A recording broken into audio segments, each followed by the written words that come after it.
Baik, bismillahirrahmanirrahim. Assalamualaikum warahmatullahi wabarakatuh.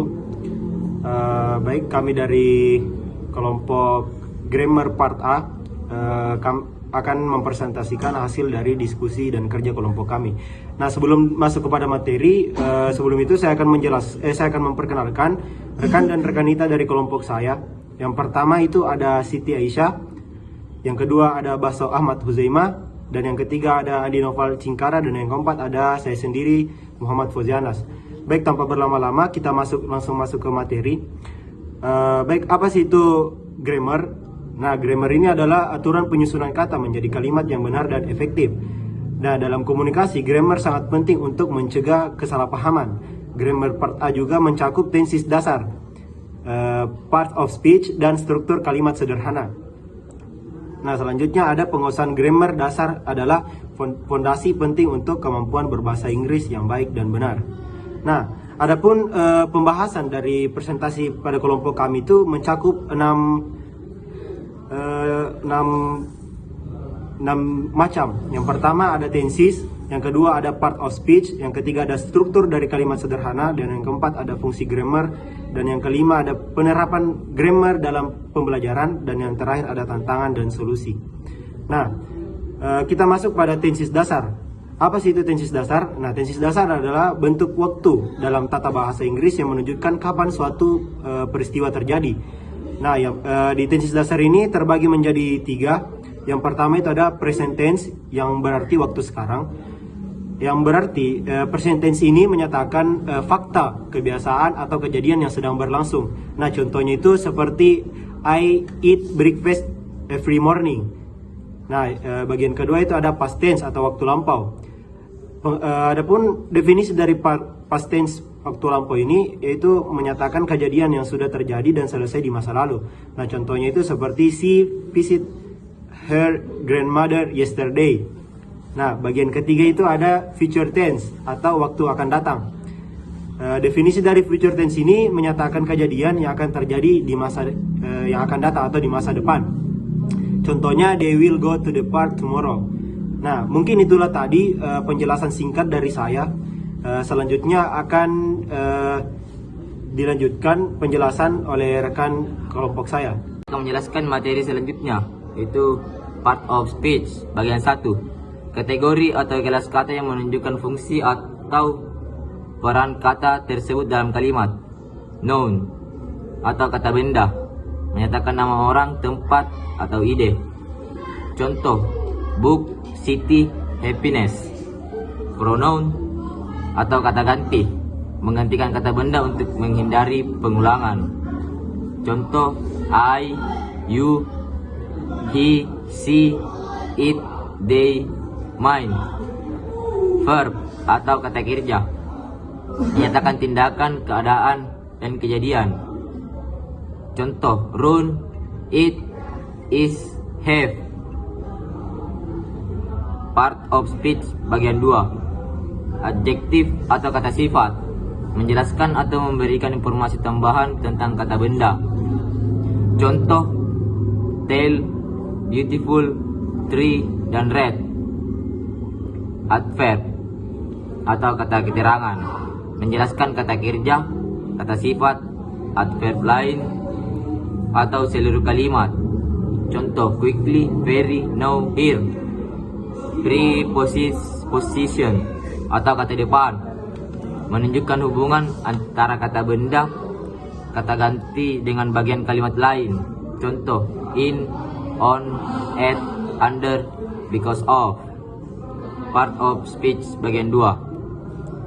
Bagian 3. Part of speech bagian 3.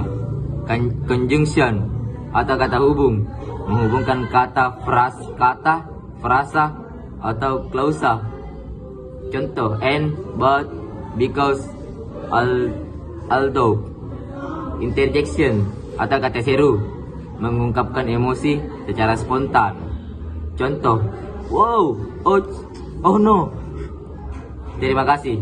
Baik, saya akan melanjutkan presentasi dari teman saya, yaitu pada bagian struktur kalimat sederhana. Kalimat yang memiliki subjek atau pelaku dan predikat, kata kerja, serta kadang-kadang objek atau penerima aksi.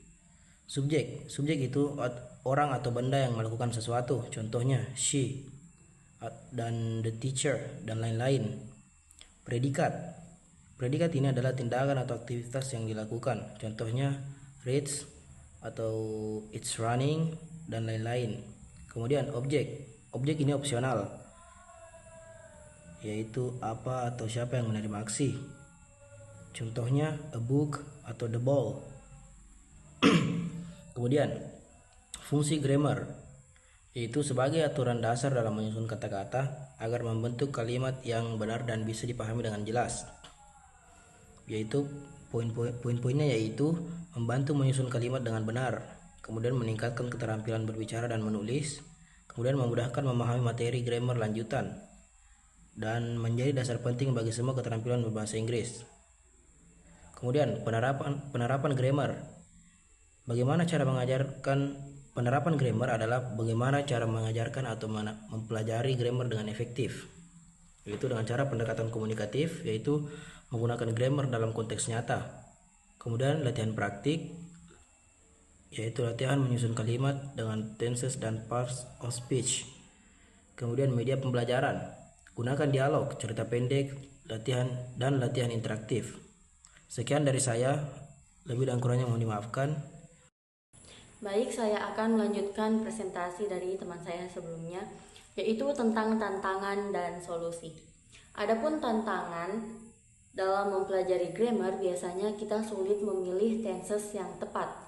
Juga kadang kita sulit membedakan jenis kata seperti noun, verb, atau adjektif. Yang ketiga, belajar grammar terkadang terasa membosankan. Nah, adapun solusi dari tantangan yang tadi, yang pertama, kita bisa berikan contoh kalimat nyata dan latihan yang rutin. Yang kedua, supaya kita tidak terlalu susah membedakan jenis kata, kita bisa gunakan table atau warna untuk membedakan jenis kata, untuk mengklasifikasikan jenis kata agar mudah diingat. Yang ketiga, kita bisa gunakan media belajar yang menarik agar tidak cepat merasa bosan, seperti cerita, video, atau permainan. Nah, kesimpulan dari materi ini, grammar part A adalah fondasi utama untuk memahami dan menggunakan bahasa Inggris. Yang kedua, tenses, parts of speech, dan struktur kalimat sederhana wajib untuk dikuasai. Nah, yang ketiga, dengan latihan yang konsisten, kemampuan grammar akan meningkat secara signifikan. Nah, adapun saran, yang pertama, latih diri secara konsisten dengan kalimat-kalimat yang sederhana. Supaya apa? Supaya kita lebih terbiasa. Yang kedua, gunakan media belajar yang variatif dan menyenangkan. Yang ketiga, jangan takut salah. Kita harus terus memperbaiki diri dari umpan balik yang kita terima. Demikianlah presentasi dari kelompok saya. Dari kelompok kami, ada sebuah pepatah yang terkenal dari Theodore Roosevelt yang berbunyi, "Believe you can and you're halfway there," yang artinya percayalah kamu bisa, maka kamu sudah setengah jalan.